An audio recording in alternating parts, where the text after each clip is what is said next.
Shalom Aleichem, on est dans Tomer Déborah, dans le deuxième chapitre.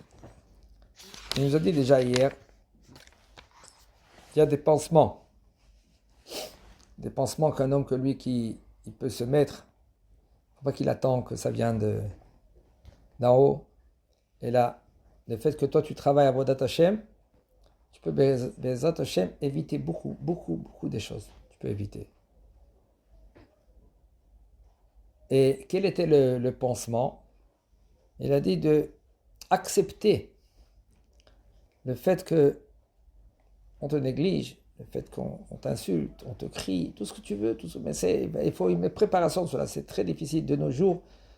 Un homme ne peut pas accepter. Tellement on est dans le rocher.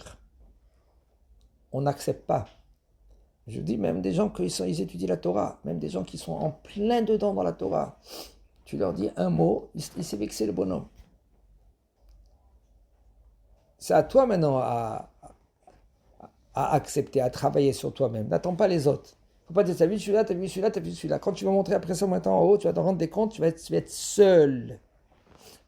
Si maintenant tu as aidé dans ce monde-là des gens, alors ils vont t'aider. Après 120 ans, ils sont en haut, ils viennent t'aider. Ça dépend qu'est-ce que tu as fait. Si tu as fait Mesurut Nefesh. On a vu des cas, on a entendu des cas. Quand après 120 ans, ils viennent t'aider. Ils viennent, si tu t'es bien comporté avec les gens. Voilà, c'est ça qu'il va dire après le Rav. Regarde, alors maintenant on a dit que le pansement, et ça c'est mieux que tous les ta'aniyot, tous les sigoufim, tous les gens ils jeûnent. Pourquoi tu jeûnes? Tu peux bien manger, tu peux bien dormir, tu peux bien faire avodat Hashem, tu peux bien étudier, bien les mitzvot. Et tu acceptes que maintenant, quelqu'un, c'est difficile. Je répète, c'est très difficile. Maintenant, il va nous donner le Rav un autre remède. Et ça, c'est pas un pansement, il dit le Rav. J'ai trouvé un médicament, un sirop. Un sirop. Alors, il y a là, tout à l'heure, il nous a dit un pansement. Et là, maintenant, c'est un sirop. Quel sirop? Regardez le Rav, il dit, Ma aval, lo yoil amashke kolkach. Et ce sirop, il ne va pas être mieux que qu'est-ce que j'ai dit le pansement hier. Quel est le pansement qu'il nous a dit? Comment accepter le fait qu'on te gronde, qu'on t'insulte, qu'on te parle mal, qu'on te crie. Aïe. Impossible, très difficile. Il y en a des avant les chachamim. Il y avait une fois, je crois, Rabbi Zoussa, je crois que c'était lui, ou un autre. Et lui, il partait à Galout. Parce que vous savez, la Galout, elle est mechaperet. Quand tu vas de ville en ville, et tout le monde le connaissait. C'est pas aujourd'hui, ils ont la photo de chacun. Mais avant, ils ne savaient pas la photo, ils ne savaient pas qui c'était le Rav. Mais ils connaissaient autant que non. Le Rav tel. Énorme dans la Gemara, énorme dans les poskim, dans le chasse. Mais il ne savait pas. Alors lui, qu'est-ce qu'il faisait? Il partait de ville en ville. Et des fois, on le négligeait, on le parlait mal. Des fois, il faisait mamache, il rentrait dans les discussions pour qu'à la fin, on le gronde, on le crie. Une fois, il voulait partir, sa femme, elle a dit, je veux venir avec toi. Elle a dit, non, tu peux pas. Tu peux pas venir avec moi. Il dit, pourquoi? Je veux venir avec toi. Elle dit, tu pourras pas tenir. Tu pourras pas tenir. Et voici qu'elle lui dit, je tiens. Tu verras comment je vais tenir. Elle dit, écoute, fais attention, à une condition, que tu ne vas pas te dire qui je suis. Elle dit, d'accord. Et voici que lui, il va de ville en ville. Dans une ville, il est dans une Beit Knesset, sa femme, elle est dans les Zat Nashim. Il commence à étudier, tout d'un coup, il y a du monde qui commence à rentrer. Mariage. Et dès que le Rav, il va commencer à faire le mariage, le Rav, il dit non, voilà la bague. Et le Khatan, la bague, il a le Khatan. Et tout d'un coup, il dit le Khatan, où est la bague? Il ne trouve plus sa bague. Alors comment on va faire le Kiddushin? Alors maintenant, le Khatan, il n'a pas voulu commencer à faire le Kiddushin tant que maintenant qu'il n'a pas la bague. C'est ça qu'il a pour être Mekadesh. Il faut que c'est son argent à lui. Il commence à chercher, commence à chercher. On ne trouve pas la bague. Et ils ont commencé mamash, le temps déjà, 10 minutes, un quart d'heure, une demi-heure, 3 quarts d'heure. Et le Meskena, la Kala, c'était une orpheline. Et là, ils essayaient maintenant de la calmer. Meskena, la Kala. Et le Khatan, lui, il cherche la bague. Et lui, maintenant, maintenant, il rentre. Et il dit, qu'est-ce qui se passe? Et il a été voir vite sa femme. Okay. Il a pris la bague, et il est venu vers le... Il a dit, j'ai trouvé la bague. Oh, j'ai trouvé la bague, magnifique. Rabbeinu, merci, kol hakavod. Il dit, quoi merci? Je veux que vous me donnez des simanim. Quoi de simanim? Personne n'a perdu des bagues ici. Siman, ça veut dire un signe. C'est la bague. Il dit, non, je ne vous donne pas la bague. Tant que vous ne donnez pas la simanim. Le Hadad dit, quel siman? Je ne sais pas quel siman que j'ai une bague. J'ai acheté pour le mariage, j'ai pas... Siman, sinon je ne vous donne pas. Et ils ont commencé à le crier. Il lui donne un coup de pied. Tant qu'on ne va pas voir le Rav, le poste. C'est quoi le Rav? Le Rav, il faut y aller maintenant 1 heure de route. Tant que le Rav, il ne vient pas, et les gens, ils crient, et ils commencent à l'insulter, et lui, il est là. Tout d'un coup, il y en a un, il vient, il donne un coup de coude. Il lui dit, écoute, tu donnes la bague, sinon je te défonce. Et là, ça part dans tous les sens. Lui, il se retrouve par terre. Les gens sur lui, tout d'un coup, sa femme, elle crie, Mezrat Nashim, elle dit, c'est Rabbi Zouché, c'est Rabbi Zouché. Les gens, ils disent, quoi? Qui, lui? Il dit, oui, ne le touchez pas. Et lui, il est en bas, sous les gens, il commence à crier, il dit, je t'ai dit, ne dis pas qui je suis. Il dit à sa femme qu'elle est Mezrat Nashim. Lui, il avait compris. Mais nous, on est très loin pour comprendre. Parce qu'on est enveloppé de ce monde-là. Maintenant, le Rav, il dit, il a trouvé un autre sirop. Quel est le sirop? Regardez.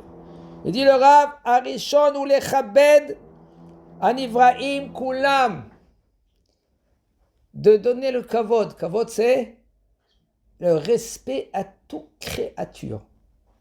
Fourmis même. Il y en a des fois, ils voient des gens, ils voient des fourmis. Qu'est-ce qu'ils font? Ou une moustique. Attends. Il l'a tué. Pourquoi? C'est vrai qu'elle est embêtée. Achar she'akir baem ma'alat taboré. Ça veut dire comment tu vas... c'est pas d'un jour au lendemain tu vas commencer à maintenant à respecter toute créature. C'est parce que Akadosh Baruch Hu t'a demandé de respecter. Ma'alat aboré, après que tu comprends que Akadosh Baruch Hu, lui, c'est lui qui l'a créé, toute créature. David Amelech, il a dit à Akadosh Baruch Hu, je ne comprends pas 2 choses. Je ne comprends pas maintenant, pourquoi une araignée? Pourquoi une araignée? Akadosh Baruch Hu, tu as créé tout, tu as une raison pour.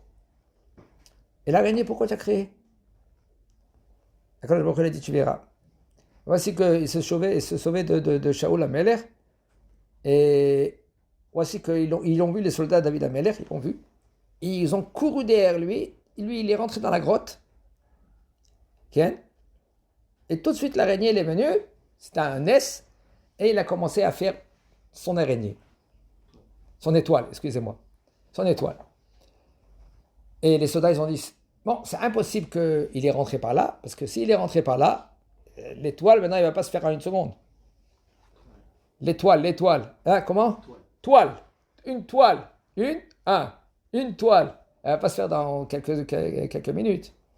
David Amelech était dans la... Si maintenant, il devait rentrer. Il rentrait même qu'il y avait cette toile-là. Alors, ils auraient attrapé David Amelech. Et Baruch Hashem de Nes. Et là, il a compris, David Amelech, que qu'est-ce qu'il fait à Kadosh Baruch Hu? C'est tout pour le bien. Et le deuxième, c'était quoi? C'était le fou. Il a dit, pourquoi? Ça sert à quoi? Et le Melech, le roi de Gath, ils ont attrapé David, ils ont emmené vers le roi Gath. Ils ont dit, quoi? Regarde, c'est David, que lui qui l'a tué Goliath. Ils sont venus maintenant pour l'attraper, pour le tuer. Et tout d'un coup, Beruach HaKodesh, David Amelech, il a commencé à jouer le fou. et il joue le fou, et la salive est tombée de sa barbe. Et lui, le roi de Gath, comme il avait quelqu'un chez Barmenan, il était fou chez lui. Qu'est-ce qu'il a dit?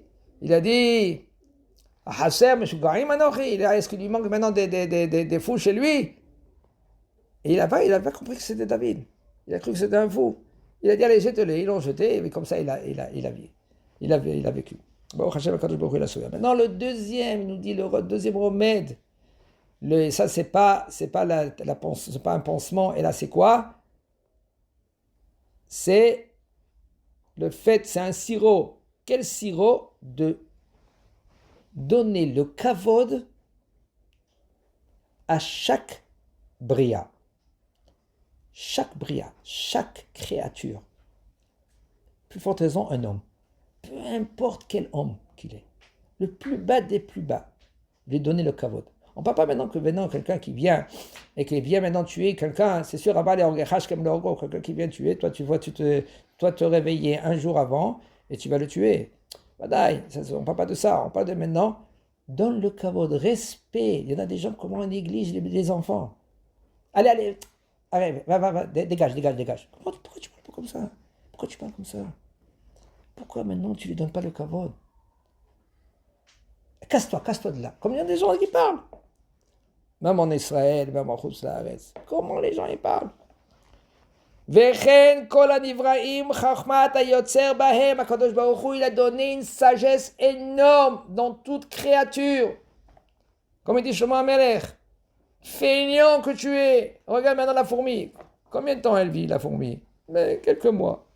Qu'est-ce qu'elle fait? Du matin jusqu'au soir, elle va ramasser. Elle va, elle revient. Elle va, elle revient. Ramasse, elle va, elle revient.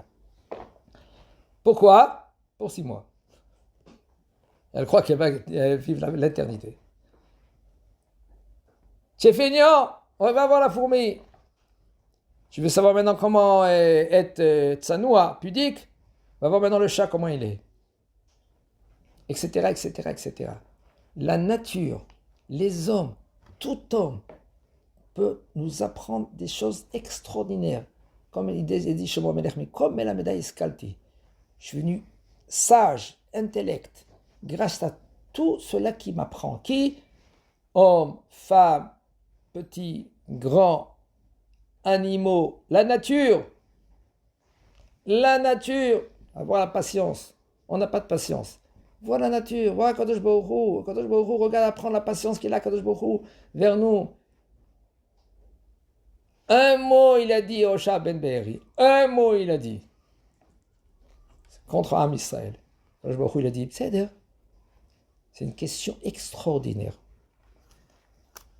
Osha ben Be'eri, il a dit à Kadosh Baruch Hu, t'as vu tes enfants, comment ils se comportent?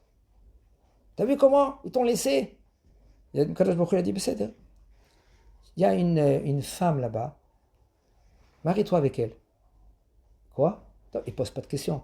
Et qu'est-ce que c'est cette femme? C'était une femme de la rue. Il s'est marié avec elle. Après 4-5 ans, après qu'elle a eu des enfants, Kadosh Baruch Hu, il a dit, bon, divorce. Il dit, quoi? C'est ma femme. Il dit, quoi, c'est ta femme? C'est ta femme? Mais d'où tu sais que c'est ta femme? Elle est ici, elle est là, elle est pas, c'est une femme de la rue. Mais c'est mes enfants. Il dit, qui c'est qui t'a dit que c'est tes enfants? Peut-être c'est les enfants d'un autre. Toi, tes enfants, c'est Safek. C'est dans un doute que tu es ses enfants. Mais Am Israël, c'est mes vadaïs que c'est mes enfants. Et toi, tu te demandes maintenant de les jeter. Akadosh Baruch Hu, il a attendu pour réprimander Osha ben Be'eri. Combien de temps? Quelques années. Le temps qu'il se marie, le temps qu'il a des enfants. Pourquoi il ne peut pas lui dire maintenant tout de suite? Osha, je ne suis pas d'accord avec toi. Comment tu parles? Le temps que lui, qui se prépare, parce que c'est pas pareil que quand Kadosh Baruch Hu, lui, il va réprimander quelqu'un, que le bonhomme, il va apprendre de lui-même. Après les années, il passe une période dans la vie. Regarde comment Kadosh Baruch Hu, il est patient avec toi. Combien de bêtises que tu as fait. Et Kadosh Baruch Hu, il est savelin. Toi aussi, tu dois être savelin. Toi aussi, tu dois être avec patience. Nicole Mela Meda Iskalti, de tout tu dois apprendre, de tout tu dois apprendre, de tout le monde tu dois apprendre. Et là tu vas être sage. Shem Izakelu.